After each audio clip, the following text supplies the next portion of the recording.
안녕하세요, 마당새입니다. 창세기부터 요한계시록까지 성경에 나와 있는 평평한 창조 세상 관련 구절들을 순차적으로 올리고 있는데요. 이 영상은 6번째 영상입니다. 지난 시간에 여호수아서에 이어서 오늘은 사사기부터 시작하겠습니다. 비에 관해서 중요한 정보를 주는 구절이 등장하는데요. 교과서에서는 물이 증발해서 하늘에 잔뜩 구름을 모아 놓았다가 기분에 따라서 폭우를 쏟기도 하고 가랑비를 내리기도 하고 때로는 물이 범람하는 홍수를 일으키기까지 한다고 소설을 쓰고 있습니다. 증발한 물이 하늘 위에 모여 있다가 그 모인 것이 한 방울이 되는 순간에 땅으로 떨어져야 되는 것이 맞습니다. 중력이 있다면요. 그렇지 않고서 하늘 위에 물이 모여 있는데 그것이 하늘 위에 두둥실 떠 있을 수 있겠습니까? 그것이 단순하게 구름 형태로 모여 있다가 그 구름들이 뭉치면서 물로 되어서 떨어진다는 것은 황당한 소설입니다. 비 관련된 뉴스를 보게 되면 보통 우리나라 같은 경우는 제주도부터 서울까지 수백 킬로미터를 올라오면서 비를 뿌리기도 하고 또 서해에서부터 비를 뿌리기 시작해가지고 동해를 관통하면서 비를 뿌리기도 합니다. 물론 국지적인 소나기도 있겠지만 하늘 위에 물이 왕창 모여 있다가 일정한 빗방울의 크기를 유지하면서 땅에 떨어진다는 것은 둥근 지구 교과서의 주장일 뿐이고 전혀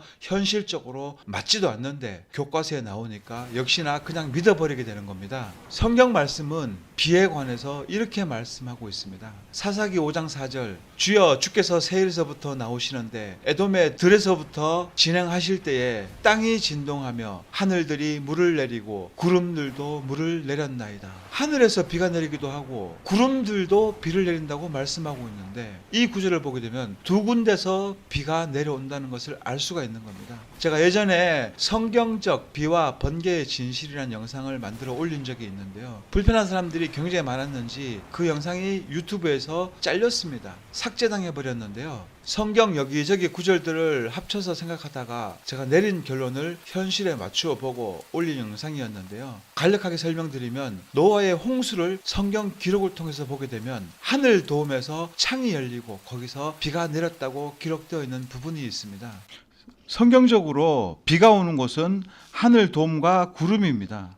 여기 땅이 있고 땅에 기초들이 있습니다. 그리고 이게 하늘 도움이고 하늘 도움의 기초들도 있겠죠. 자, 이 상태에서 외부는 전부 다 물입니다. 물로 가득 차 있어요. 그리고 땅은 물 위에 떠 있습니다. 이 기둥들이 땅을 떠 받치고 있는 것이죠. 이 상태에서 노아 홍수 때 하늘에 창들이 있습니다. 물론 우리 눈에는 보이지 않지만은 이런 창들이 있어서 이런 창들로 물이 쏟아져 가지고 땅이 물로 가득 찼었는데요. 마찬가지로 비가 오는 곳은 하늘 도움 밖에 있는 이 물들이 이 도움에서 떨어지는 거라고 성경에서 말씀하고 있는 겁니다. 그리고 구름들이 또 비를 내리기도 하는데요. 비를 담고 있는 구름이 있고 또 비가 없는 구름들이 있습니다. 차후에 단일 영상으로 제가 자세하게 설명하겠지만은 이 구름들과 이 도움에서 정전기가 일어나게 됩니다. 그래서 비가 오는 구름들은 가면서 하늘 도움에서 비를 갖다가 떨어뜨리기도 하고 이거 높은 구름이에요. 그런데 이것들은 낮은 구름들은 이 남극 테두리에서 올라오는 수증기들이 여기에 담기워서 이 구름들이 세상을 돌면서 비를 골고루 때에 맞추어 가지고 이른 비와 늦은 비를 뿌려준다라고 성경에서 말씀하고 있는 겁니다. 자, 그런데 둥근 지구에서 한번 볼까요? 둥근 지구에서 이게 대기권이에요. 자, 여기가 지구가 있습니다. 자, 그러면은 과학에서 말한다면은 이 안에 있는 물들이 수증기가 되어서 올라가 가지고 여기에 구름을 만들고 그리고 이 구름들이 다시 비를 내리고 다시 증발하고 내리고 이걸 반복하고 있다고 과학에서 말하고 있는데요. 자, 이럴 경우에 모순이 발생하게 됩니다. 그러니까 빗물을 받아보면은 미네랄이 있겠죠. 그 외에도 다양한 성분들 제가 자세히는 알지 못하지만은 빗물 안에는 사람들이 생존할 수 있는 필수 영양소들이 함유되어 있습니다. 자, 그런데 이 빗물이 미네랄을 가지고 있고 영양 성분을 가지고 있는데 이 빗물이 땅에 떨어져 가지고 땅에서 식물들이 먹고 또는 사람이 먹고 영양분을 다 먹어버렸어요. 그런 것들이 자연 증발해 가지고 다시 미네랄을 채워 가지고 다시 내려올 수는 없는 겁니다. 그리고 둥근 지구에서 빗물이 증발해가지고 이렇게 수증기가 올라가가지고 여기에 이제 구름을 형성하고 있다고 가정하고요. 자, 그러면은 이 구름까지는 어떻게 해가지고 둥근지구에서 만들어진다고 치고, 자, 그러면은 여기서 빗물이 떨어지는 조건은 무엇입니까? 여러분들 배웠지만은 지구에는 중력이 존재한다고 가르치고 있어요. 중력이 있다면은 하늘 위에 수증기가 모여가지고 물방울이 한 방울이 되면은 이 물은 중력에 의해서 무조건 떨어질 수밖에 없는 거예요. 그렇기 때문에 우리나라가 이렇게 있으면은요, 이렇게 좀 일본도 있고 여기 뭐 제주도, 울릉도, 독도 있고, 자, 이렇게 중국 땅입니다. 자, 그러면은 비가 중국 지역에서 이렇게 바다에 계속 내리면서 구름이 이쪽으로 이동을 해요. 이동해가지고 서해안부터 비를 내리고 동해안을 지나가는 비구름들이 있습니다. 자, 그러면 여기서 여기까지 지나갈 동안에 비를 계속 떨어뜨렸다는 건데, 그만큼 많은 물이 모였으면 여기서 다 떨어지고 말아야 되는 겁니다. 마찬가지로 이 남쪽에서 오는 비구름도 마찬가지로 오면서 제주도부터 비를 내리면서 계속 위로 올라가면서 비를 내립니다. 아랫지방에 비 오는데 서울은 맑아요. 그런데 이제 서울은 비 오는데 아랫지방은 맑아요. 그러면은 결국은 이 구름이 한반도를 쭉 지나가면서 비를 계속 떨어뜨렸다는 건데, 계속 떨어뜨린 그 홍수를 내는 엄청난 물들이 왕창 하늘에 떠 있다라는 건데, 이게 어떻게 가능합니까? 구름은 빗물이 증발한 수증기가 아니고요. 구름은 물을 담는 주머니입니다. 주머니. 성경에 봤더니 구름은 물을 담고 있어요. 그리고 때에 따라서 가는 비도 내리고 또 굵은 비도 내리고 때로는 폭우도 내리고 우박도 내리고, 이런 모든 것들이 절대로 과학에서 설명할 수가 없습니다. 거지를 끼워 맞추는 거죠. 여러분들은 그냥 외우는 것 뿐이고요. 하지만 논리적으로 따져볼 때 그 무엇 하나 이치에 맞는 것이 한 개도 없습니다. 그렇다면 이치에 맞지 않는 과학을 믿을 것인지, 아니면 성경에 나와 있는 대로 하늘 돔 밖에 있는 많은 물들이 내리는 건지, 또 남극에 있는 수증기들이 올라가서 그것이 구름에 담기어서 이 구름들이 온 천하를 돌면서 물을 골고루 뿌려주고 있는 건지, 둘 중에 한 개가 진실인데요. 과학은 제가 금방 말씀드렸듯이 모순점이 많습니다. 그런데 성경에 보니까 비는 하나님의 선물이에요. 선물. 창조과학에서는 얘기합니다. 하늘 위에 많은 물들이 있었는데 노아 홍수 때 다 떨어져 가지고 사라져 버렸다 라고서는 과학과 짬뽕을 해가지고 혼합한 술을 또 만들어 가지고서는 설명을 하고 있습니다. 그런데 예전이나 지금이나 하늘 위에는 물이 그대로 존재하고 있습니다. 땅 아래에도 엄청난 물들이 존재를 하고 있고요. 그리고 이 땅을 떠받치고 있는 것은 하나님의 기초 공사를 한 기둥들이 이 땅을 떠받치고 있다는 성경 말씀을 믿어야 되는 겁니다. 과학보다 성경이 오히려 월등히 현실적이에요. 과학은 자기 꾀에 빠져가지고 모순이 모순을 낳고 또 그 모순이 모순을 낳고 온갖 모순 덩어리 허구의 과학이 바로 지구과학이고 우주과학입니다. 번개와 비에 관해서는 분량이 길어서 차후에 삭제된 영상을 기반으로 독립 영상으로 만들어 올리도록 하겠습니다. 비는 이른 비와 늦은 비, 때에 맞추어서 적당하게 내려주시는 하늘의 선물입니다. 땅에 떨어진 물이 증발해서 다시 하늘로 올라가지 않는다고 성경에서는 확실하게 말씀하고 있습니다.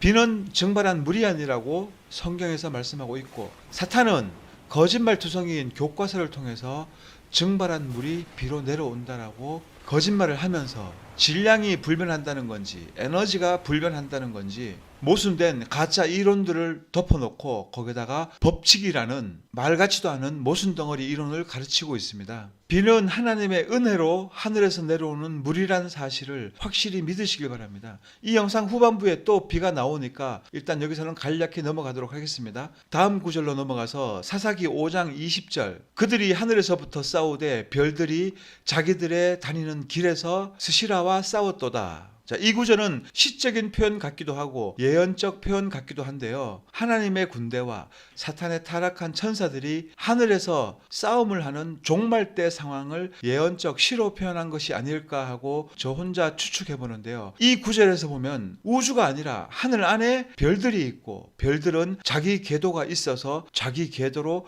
진행한다는 규칙성을 말씀해 주고 있습니다. 별의 고도는 낮은 별들, 수성, 금성 같은 별들은 약 4,000km 정도에 떠 있을 것으로 저는 추측을 하고 있고요. 높은 별들은 6,000km, 7,000km 정도 높이에 떠 있을 것으로 추측하고 있습니다. 물론 현대의 첨단 장비로도 별의 높이를 정확히 알 수 없는데요. 그 어떤 사람도 그 높이를 규정할 수가 없습니다. 다만 여기서 우리는 성경 말씀에 별은 자기의 궤도를 가지고 있다는 것을 알 수가 있고요. 물론 태양과 달도 자기 궤도가 있습니다. 모든 것이 규칙을 가지고 있다는 말씀이 되는 겁니다. 교과서의 거짓말처럼 거짓말 과학은 중력이 태양계 행성들을 잡아 돌리고 있고 점점 간격이 좁아지면서 결국엔 소멸한다는 거짓말을 늘어놓고 있는데요. 성경 말씀은 태양계뿐 아니라 여러분들이 알고 있는 허상의 우주의 모든 별들이 하늘 안에 있고 그 모든 별들은 자기 궤도를 따라서 움직이고 있다고 성경에서는 명확하게 말씀을 하고 있습니다. 자, 사사기는 여기까지고요. 롯기에서는 관련 구절들을 못 찾아서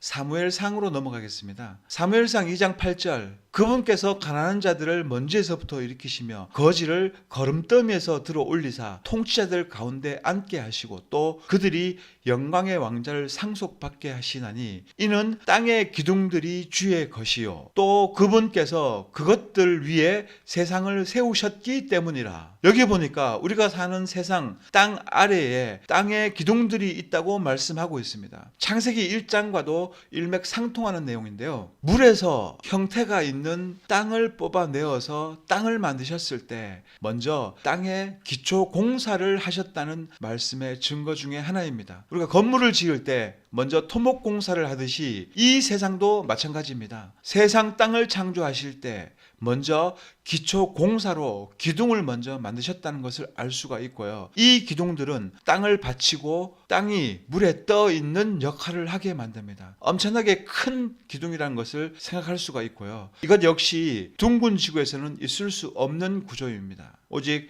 평평한 세상에서만 가능한 현실이라는 거죠. 스스로 빙글빙글 멈추지도 않고 10만 년, 100만 년 회전한다는 황당한 에너지원을 가진 공이라는 사탄의 소설책을 믿으니 하나님이 만드신 평평한 세상을 믿고 땅 아래 땅의 기초 기둥들이 있다라는 말을 믿는 것이 더 합리적입니다. 그리고 땅의 기초가 되는 이 거대한 기둥들은 성경의 다른 구절에서 또 나타나고 있는데요. 그때 다루기로 하고요. 이어서 나오는 구절 사무엘상 2장 10절 주의 대적들은 산산조각 나리로다. 그분께서 하늘에서부터 천둥으로 그들을 치시리로다. 주께서 땅의 끝들을 심판하시고 자신의 왕에게 힘을 주시며 자신의 기름 부음 받은 자의 뿔을 높이 드시리로다 하니라. 땅의 끝이 나오고 있습니다. 주께서 땅의 끝들을 심판하신다고 하셨는데 이것 역시 땅의 끝들이라는 복수를 썼습니다. 땅의 끝들이란 둥근 지구에서는 존재하지 않습니다. 평면 세상에서 땅의 끝은 남극 테두리들을 말하고 있는데요. 세상의 외곽 둘러싸고 있는 전체가 남극이 되고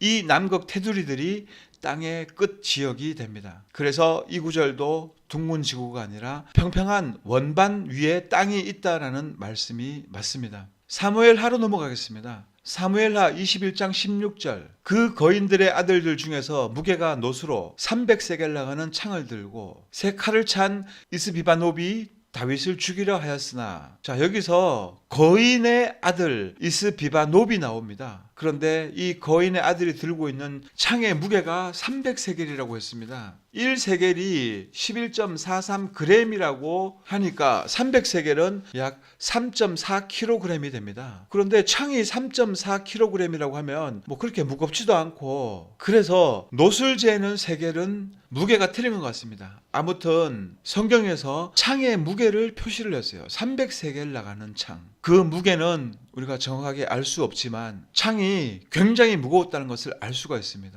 이런 고대의 거인의 아들들이 엄청난 무게의 창을 들고 있었다는 것을 성경 말씀하고 고대뿐만 아니라 우리가 중세로 넘어오더라도 중세에 거인들이 사용했던 무식하게 큰 칼들이 현재도 존재하고 있습니다. 사람 키만한 칼도 있고요. 현대인들이 절대로 들고 다닐 수 없는 그런 칼들이 존재하고 있습니다. 그런데 현대과학은 거인을 꼭꼭 숨기려고 합니다. 그 이유는 다윈의 진화론이 무너지는 것이 바로 거인이다 보니까 일루미나티가 하는 일 중에 하나가 거인의 흔적을 지우는 일도 포함되어 있는데요. 진화론은 거대한 거인을 설명하지 못합니다. 성경만 거인의 출처를 기록하고 있고 시대의 흐름에 따라서 거인의 크기를 짐작해 볼 수 있는 정보들도 있고요. 아무튼 오늘날에도 거인의 흔적들이 종종 발견되는데요. 과학은 거인이 없다라고 부정을 하고 있고 창세기에서는 그 거인의 씨가 하나님의 아들들과 사람의 여자 사이에서 태어난 환영받지 못할 존재들로 기록되어 있습니다. 다음 구절로 넘어가서 사무엘하 22장 8절에 그때의 땅이 흔들리고 떨었으며 하늘의 기초들도 요동하고 흔들렸으니 이는 그분께서 진노하셨기 때문이로다. 땅은 요동하지 않는다고 성경에서 기록하고 있습니다만 예외 조건이 딱 하나 있는데요. 이것은 사무엘하 22장 8절 이어지는 10절 9절에서도 그 단단한 하늘 도움이 휘기도 하고요. 땅이 진동하는데 하나님이 등장하시면 하늘 위에 있는 많은 물들도 갈라서고 하늘에 있는 돔도 휘어져서 벌어지고 땅도 벌벌벌 떨게 됩니다. 땅의 기초들까지 떤다고 성경에서 기록하고 있는데요. 피조물들이 창조주 앞에 뻣뻣이 서 있을 수 없으니까 벌벌벌 떨면서 알아서 꼬랑지 내린다는 거예요. 죄인도 죄가 있는 사람이면 창조주 앞에 대면하여 서는 순간 즉시로 죽게 된다고 출애굽기에서도 기록하고 있듯이 하나님은 완벽한 선 그 자체이시기 때문에 조금의 악도 그 앞에서 고개를 들 수가 없는 겁니다. 사무엘하 22장 8절에는 하늘도 기초가 있다는 것을 또 우리에게 알려주고 있는데요. 땅에 기초가 있고 땅의 기초가 기둥이라고 제가 말씀드렸듯이 하늘도 기초가 있습니다. 하늘돔이 하늘에 쭉 반원처럼 펼쳐져 있는데요. 하늘의 기초는 아마 남극 테두리 땅끝에서부터 돔이 시작하니까 그 땅과 하늘돔이 맞닿는 부분, 그 부분이 하늘의 기초가 된다고 저는 생각을 하고 있습니다. 그래서 땅도 그냥 흙덩어리를 갖다가 물에 띄워 놓은 것이 아니라 아래 기초 공사를 하고 땅을 그 위에다가 하나님께서 올려 놓으셨듯이 하늘돔 역시 하늘돔의 기초를 먼저 건설하고 그리고 그 기초를 기반으로 하늘돔을 만드셨다는 것을 성경에서는 말씀하고 있는 구절이 되는 겁니다. 22장 10절에 그분께서 또한 하늘들을 휘시고, 하늘들이라는 복수가 나옵니다. 하늘들을 휘시고 내려오시나니 어둠이 그분의 발밑에 있도다. 그리고 이어서 나오는 구절에는 또 천국 아래의 구조들을 또 설명해 주고 있는 구절로 저는 이해하고 있는데요. 사무엘하 22장 12절에 그분께서 어두운 물들과 창공의 짙은 구름들로 자신의 주변에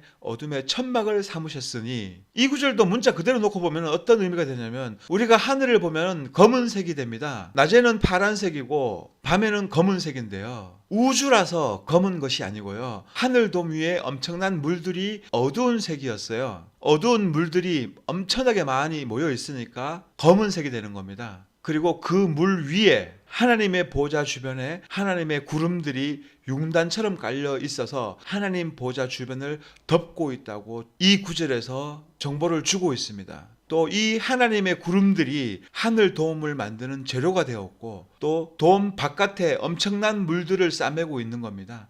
바깥 세상 전체에 물들이 아래 위로 있는데요. 그 물을 싸고 있는 재료 역시 하나님의 구름이 그 물을 싸고 있다고 말씀하고 있는 겁니다. 그리고 또 쭉 이어지는 사무엘하 22장 16절에 주께서 꾸짖으심 곧 그분의 콧구멍에 숨의 거센 바람으로 말미암아 바다의 바닥들이 나타나고 세상의 기초들이 드러나도다. 이 구절에서도 바다의 바닥이 드러나고 세상의 기초까지 드러났다라고 말씀하시니까 이 땅의 기초가 분명히 존재한다는 것을 여기서 거듭 증명해 주고 계신 말씀이 되는 겁니다. 땅에 기초들이 있고 세상은 수평을 잘 맞춘 기초 위에 땅을 얹었다는 것을 알 수 있는 구절이 되는 겁니다. 사사기부터 사무엘하까지 쭉 보셨듯이 여러분들이 한번 찾아보세요. 둥근 공 지구는 어디에도 없습니다. 아무리 강조해도 부족한 한마디가 있는데요. 성경을 읽고 믿는 여러분들이 선택해야 되는 겁니다. 성경 말씀을 믿을지, 사탄의 작품 허상의 우주와 둥근 지구 과학을 믿을지, 과학과 성경 말씀을 놓고 선택을 해야 되는데요. 이건 맹목적인 믿음이 아니에요. 여러분들이 사물을 관찰하면 둥근 지구의 증거가 한 개도 없습니다. 다만 교과서를 너무 암기하다 보니까 세상은 둥글다고 착각하고 있는 것 뿐이에요. 반면에 평평한 세상의 증거와 말씀, 이게 사실이라는 증거는 온 천지에 차고 넘칩니다. 여러분들이 관심이 없고 안 보려고 하니까 안 보이는 것 뿐이에요. 세상과 사탄은 같은 편입니다. 세상에 속지 말고 진실에 눈 뜨시길 바라면서 여기까지 6편이었고요. 7편은 재미있고 8편 영상은 더 재미있으면서 확실한 평면 세상에 증거되는 말씀들이 많이 나오게 됩니다. 영상 하단에 링크되어 있는 평면연구소 카카오 채팅방이 있는데요. 들어오시면은 유익한 정보들 많이 얻을 수 있고 좋은 정보, 평평한 세상에 관한 정보들을 교류하실 수 있습니다. 그리고 이런 영상들을 이해하지 못하고 성경 말씀에 무지해가지고 자신의 생각대로 성경 말씀을 믿고 신앙생활 하시는 분들이 남기는 댓글 중에서 이런 댓글들이 눈에 띄어서 참 마음이 아픈데요. 성경 말씀을 가지고 이런 짓 하라고 하나님이 성경을 만드셨느냐, 이런 뉘앙스의 댓글들을 가끔 보게 됩니다. 진짜 답답한 분들인데요. 제가 지금까지 말씀드렸던 모든 내용은 제 말이 아닙니다. 성경에 나와 있는 거 문자 그대로 읽어드리고 설명한 것밖에 없어요. 그런데 성경과 과학을 짬뽕해가지고 혼합한 술을 먹고 취해가지고 무슨 말을 하는지 이해도 못하고 자신의 생각에 꽉 막혀가지고 살이 분별하지 못하고 헛소리 하시는 분들이 정말 많습니다. 제가 만든 그 어떤 영상에서라도 성경 말씀 외에 다른 말 한 것이 있으면은 그 증거를 내놔보세요. 저는 성경 말씀을 진짜 문자 그대로 읽어드린 것밖에 없는데 저를 지능적 안티크리스찬, 기독교인들을 미혹하는 이단이라고 말하는 사람들이 많이 있습니다. 제가 교리를 알려드린 것도 아니고 성경 말씀을 문자 그대로 읽어드리고 설명한 것밖에 없습니다. 성경을 다 안다고 하면서 스스로 어른이 되어가지고 머리만 커져가지고 자기 신앙으로 성경을 믿고 있는 분들에게 권합니다. 성경은 어린아이가 되어서 말씀을 문자 그대로 읽고 이해해야 보이는 겁니다. 영적 해석하지 않고 문자 그대로 읽고 그대로 이해하고 그대로 믿는 것이 말씀으로 돌아가는 겁니다. 여러분들도 말씀을 문자 그대로 읽고 이해해서 진짜 성경에 눈을 뜨시기를 바랍니다. 자기 생각과 틀리다고 이단이라고 정죄하지 말고 여러분들도 진정한 말씀으로 돌아오시길 바랍니다.